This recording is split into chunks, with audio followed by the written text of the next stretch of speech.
gonna start with the next speaker, Christopher. Good luck. All right, thank you. Hello, everyone. Welcome to Daemonset and the Details. Pitfalls of OpenTelemetry collector deployments. ... in Kubernetes. I assume you're doing this in Kubernetes. My name's Chris. I'm an SRE at Adobe. Let's set the scene. So this is a hypothetical scenario that put yourself in this person's shoes. So your company has hundreds of K8S clusters deployed with ArgoCD using Helm charts. You, though, are responsible for telemetry, OpenTelemetry. You use the OpenTelemetry operator to deploy OpenTelemetry collectors. But let's be honest with ourselves, you are the OpenTelemetry operator. So recap, quickly, OpenTelemetry, if you don't know what it is. It's the second most active CNCF project behind Kubernetes. It's a collection of APIs, SDKs, and tools. I'll let you read that. That's just a copy and paste from the website. For this presentation, we're interested in this thing called the OpenTelemetry collector. It's kind of like a super agent. It can receive various types of telemetry in different formats. It can process them. It can change the telemetry as it progresses through the pipeline. And then it can export to different backends or vendors as you need it. So, week one. This is where we create our first Helm chart. It's called collection. We hook into ArgoCD, or we fake it, and attempt our first deployment. And we learn about the guarantees of Helm and Kubernetes. If they succeed, what does that mean? If they fail, what are they telling us? Real quick, this is the chart. Super simple, right? Not a lot of Helm going on. There's only 2 Helm statements there. The values are simply just setting the replicas to 2. Here, though, you can see what the OpenTelemetry collector looks like for the operator, right? This is a CRD if you don't know what it is. OK. So I'm sorry about the background. So everything's ready. So let us run make fake. Oh, and real quick, actually, let me switch back real quick. So the lower left-hand side here, forced word DITD presentation you can find on GitHub. If you want to do it right now, it's all available to you. I hope you do take the code at some point and just copy it and use it. OK, so let's run fake Argo deploy. It failed, I assume. Right, 2. Gives us a good exit code. Now, if you don't know Helm, if you're doing this with Helm install, just stop doing it. Don't do it. It's not doing what you think it's doing. ArgoCD does it this way. It runs Helm templates, which means it renders them all out. You see rote manifest collector YAML. And then it does a kubectl apply. Now, what's being blocked here wouldn't be blocked in Helm. That's why you should never use Helm install. Just stop. What it's complaining about here is unknown field spec replicas. So where did I fail? Well, what were the guarantees of Helm in this regard? It was successful in doing what? It was only successful in going through the templating engine and then spitting out some YAML on the other side. I don't think Helm has any idea that it's actually used for Kubernetes. It's just what we use for Kubernetes a lot of the time.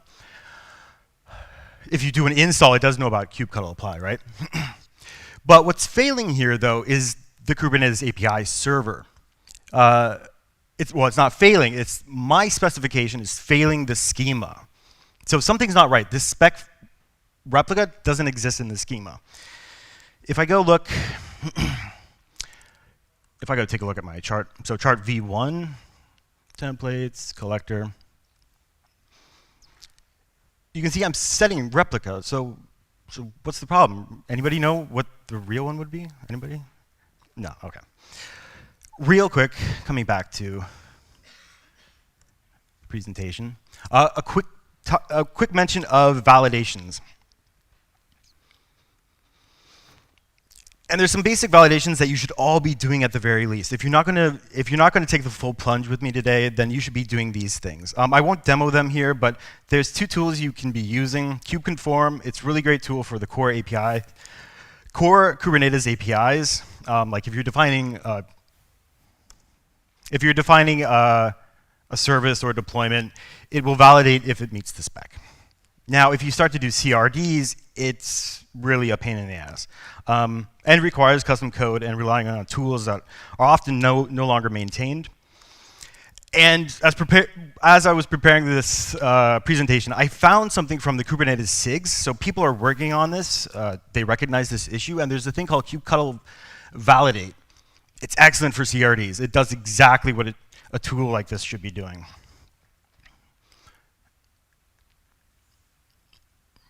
So make validate. So you see it failed. Spec replica, unknown field. Now it's using then, it downloaded at some point the CRD. It's local and it's hooking into the into this tool. It's very good. I highly recommend it. But what I'm more interested in this talk is deep validation. And like, if you think of yourself as an engineer, like doing this basic validation is okay. Like it tells you if it's good, it's not good. Might give you log output if it's okay or not. But deep validation, and if you, I don't know, if you write in a higher level language, then you'll be writing unit tests often, right? And there's a way to do this deep testing, to really understand that if I engineer something into values and I create a bunch of templating if statements, branches in my Helm chart, that actually comes out like that in the thing that I rendered. And so for this, I'm going to use TerraTest. They didn't pay me. Honestly, I copied this from somebody else at Adobe. But it felt right, because I don't like Helm. I like Go. So take the plunge with me. We're going to do unit tests with TerraTest. We're going to test the Helm template using Golang. So week 1, enter unit tests.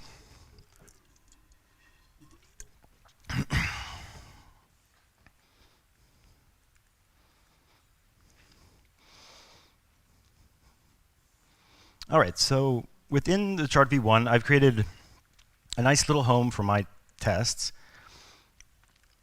called templates test.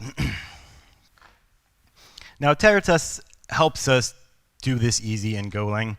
You can see right here the output is Helm rendered template. You can pass it some options for like verbose or not. The chart path, which is just 2 layers down in the directory. The name, and then the input template. So I'm specifying a particular template I want to render through so that I can test it. And once it's done, I pass it to this test function with the output. So just the raw string, right? And for this, then I can define a bunch of tests as you do in Golang. You can have, all the different, you're going to have a lot more than just collector in your Helm chart, right? But here we're using the input template collector. The set values and the values file. The set values is like if you're running it on the command line, you set the values. But within the test function, so once I receive the output, because I'm doing this in Golang, I have access to the libraries. So this Otel v1 alpha 1, that is pointing to the OpenTelemetry operators implementation of the OpenTelemetry collector, right? So I unmarshal it into it, and it means I have access to the individual fields of the collector. So I can verify things like the namespace. I can verify that the kind is OpenTelemetry collector. For the collector, mode deployment is very important. You have deployment, stateful set, sidecar. But here, the thing that I'm trying to test here is the expected replicas, because that's what I'm actually doing in the values, right? I'm making sure that my input is going to be my output, right? Basic unit tests. So let's run this thing, see what it does. That's really hard to read. Sorry. I had to make this look good. So here there's a panic, though, which is really not intuitive. Sorry. But the thing is, we're looking for something that doesn't exist. Because we're looking for replicas. So this object spec replicas, that exists in OpenTelemetry. The thing is, that's set to nil right now, because we messed up in the collector.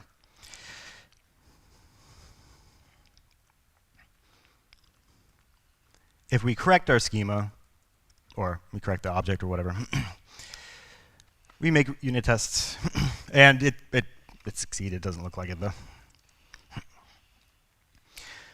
So now it can actually reach the replicas and compare, okay, this is actually 2. Okay, that's all fine and good. Now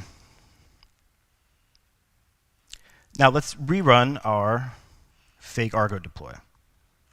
I fixed it, it's created, and as a good engineer, it's like late Friday night, I go home and just, I don't even check on the pod. I'm cool, I'm done.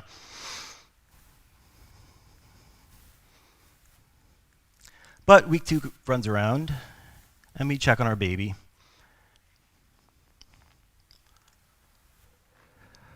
And week 2 is then where we learn about configuring the collector and what can go wrong. So the guarantees again.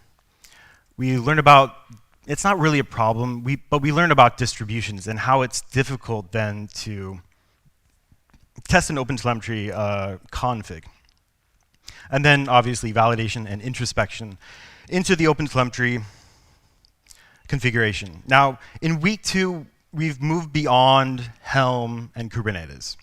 We're now moving into OpenTelemetry land. This is about the OpenTelemetry collector configuration. So, week 2, more failure.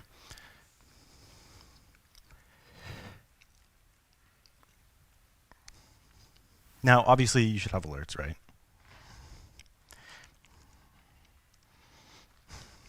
So our babies are crash looping. What did we do? We did everything right. We got through the YAML templating. We got through the API server. We got through the operator, right? Because the operator actually launched the pods, you know? It set everything else up, but they're not working. So why didn't it do its job? Maybe I trust my tools too much. Let's be honest. Maybe I trust them too much. This is the API. It passed the schema, right? So what is config? And somebody tell me what config is. Is it an integer? What is it? Yell it out. Huh? What? Yes, string. It's just a string. It's just goes straight through to the OpenTelemetry collector. The operator can't validate it. It actually does pick some things out. There's some magical, wonderful things it does with ports, but it doesn't validate the entirety of the config. And that is because it's kind of hard for it to do that. Because there's distributions in the OpenTelemetry collectors. The collector itself is composable. It's intended to be built for your use case. And there's multiple distros out there. All the vendors love their own distros. I mean, you got the AWS, you got the Splunk. But then the core project, there's core, and then there's the contrib distributions. And contrib is where like everybody just throws in like the open source stuff, the vendoring stuff. It's a really beautiful project how they've laid that out. But it makes it difficult because it means the configs are not compatible. The AWS distribution will have a bunch of AWS specific things. That's not going to validate when you use it with the Splunk distribution. So in order to continue this idea of doing unit tests here, we have to do some legwork.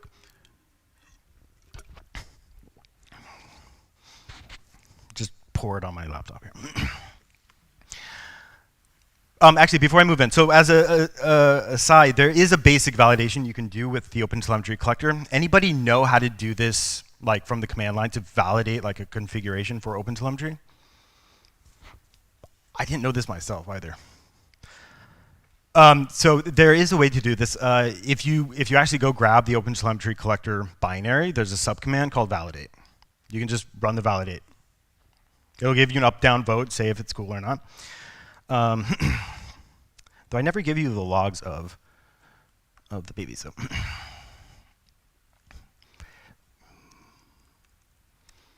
Okay, so this is what's happening. They're crash looping because invalid configuration. Validation failed, pipeline trace, unknown data type traces.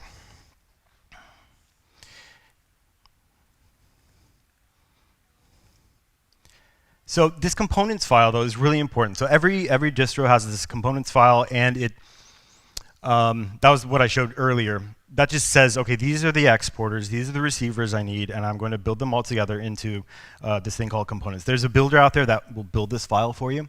I have to build a test config provider just to be able to pass in memory the configuration I'm getting out of the templating. And then I need a test collector, which takes then that components and the test provider.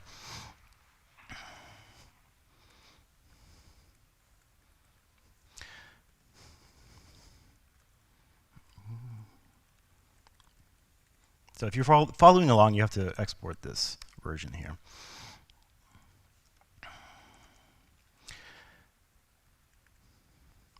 So I've carved out yet another spot, so test configs. You could do it in the same if there's no conflicts with, like in the dependencies. There currently was when I initially did this. In this case, though, again, we're calling the Helm render template. And the output then becomes an OpenTelemetry collector where we then reach in and pick out the config. So it's just a string at that point, and we give it to this config provider, which, again, is just an in-memory thing. The providers, there's like an environment provider, there's a YAML, JSON, remote file provider, HTTP provider, where you can just collect a bunch of configuration and then merge it together, and that's what you get out. That's what the provider is for. And once we get there, we can do the dry run. So that link there is then for the command validate for the OpenTelemetry collector. It's doing the exact same thing. It's trying a dry run and giving you the output if it succeeds or not. So I run the dry run, and that collector itself got the components file. I resolve the configuration, so that means like adding environment variables, expanding them, and then I pass it to the test function, which would look something like this. This is very simple here. But you see, it's an Otel config. I can manipulate this configuration in code, right? I have to go check the receivers. There's always going to be receivers because that's a part of the API for it. This component must new ID is then also a part of the API.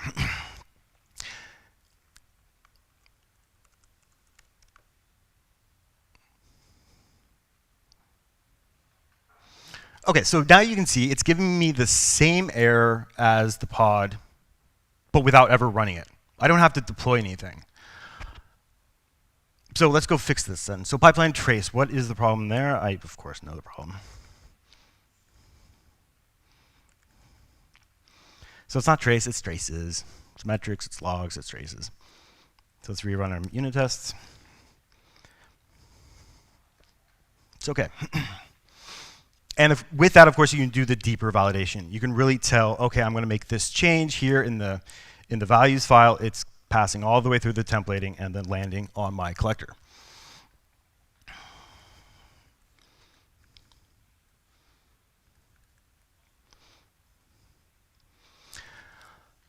So week 3. Oh no, I forgot to deploy. So fake apply.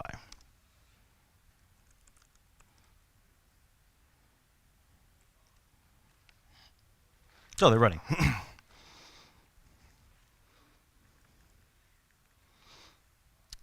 Week 3. This is where the business comes to call.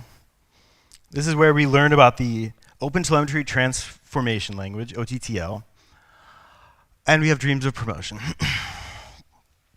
Now this is really this is kind of nerdy to do this. I'm sorry, but a lot of these I initially wanted to say these are kind of like 3 layers of SRE hell. But for me, they're actually puzzles. They're really interesting to see. Then, if you actually have the tools available to you in the libraries, in order to do, I don't know, kind of crazy things like this. But it's honestly not otherwise easily possible. So if you don't know what OTTL language is, it's a language that we can use to transform or otherwise change attributes or other characteristics about our telemetry. For instance, we can change attribute values with regular expressions, or we can upsert environment attributes that we want. Here's a few examples of them. They're very specific, like functions typically, and the functions will let you set stuff, replace, match, limit, truncate, all.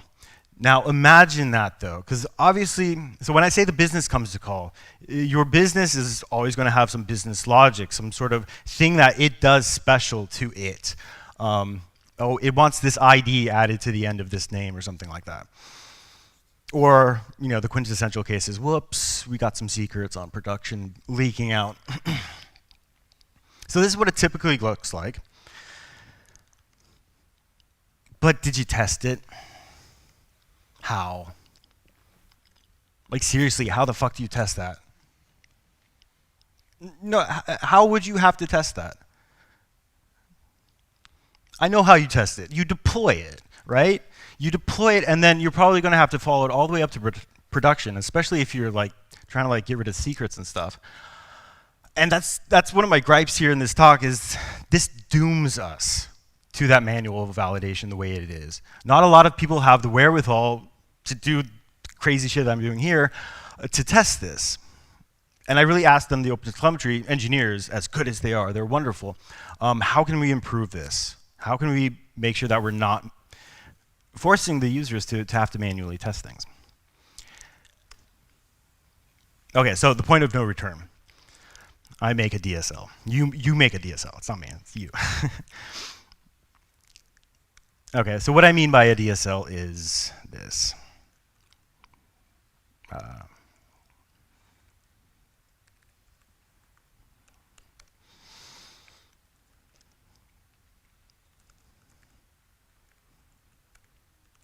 So OTTL test. This is really obscure. I can get the OTTL library, and I can reach in and get these standard functions here. So line 58, you can see the factory standard functions. I think this is the only way I can actually do this, or at least this is the way I was able to plow through and finally figure out. So I get the function out of the standard functions. I pass it all these args that I need to pass it. And then I'm finally able to create it and then run it. The problem is, in this scenario, I have to break down those statements. So that's the DSL I'm talking about. And in order for it to be accessible in a common place, not that I have one here and one there and suddenly they diverge, it goes into the values file. This is the DSL I mean. Right, so OTTL statements, context in the context span, function replace pattern, the name is just arbitrary. The regex is literally the name. If you go look at the documentation, the parameter in the function is regex. There's a replacement, there's a target. And in addition to that, there's something that Helm will never deal with. It doesn't care about these things, or there's nothing using it within the templating, are tests. So if I input this thing, I should get this thing back, right? So instead of having these tests in the code itself, it's a part of this DSL, but it's linked up in a way so that I can use this in the Helm templating. Yeah.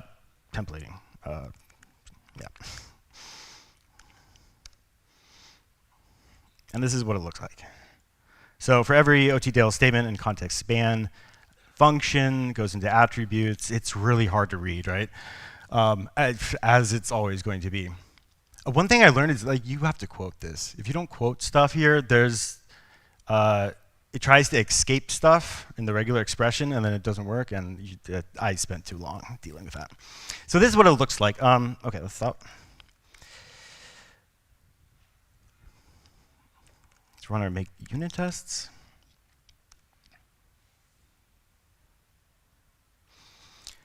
Okay, so you see there were 4 tests there, and there was 1 failure. And there's this nice diff here, so the expected and the actual. So we expected this API token, or the super secret, to not be there anymore, right? The other ones worked. If I scroll up a bit more, oh shit, I can't do that. You would actually see it, well, yeah, you can see it rendered. That's actually a nice thing with TerraTest. It'll actually render it out so you can see what actually is going to be rendered. You can see the replace pattern, attributes, HTTP URL, my regular expression, the replacement. That's what it ends up looking like from that DSL.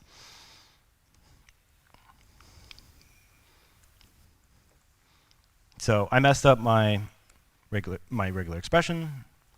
I mess it up again.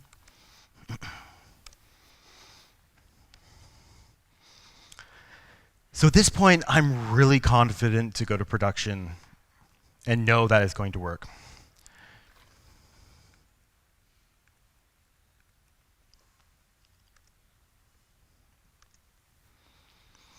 In real life, though, I didn't do this. I used a processor instead. So at Adobe, we do run our own distribution. It's not like we publish or anything. It's used just internally.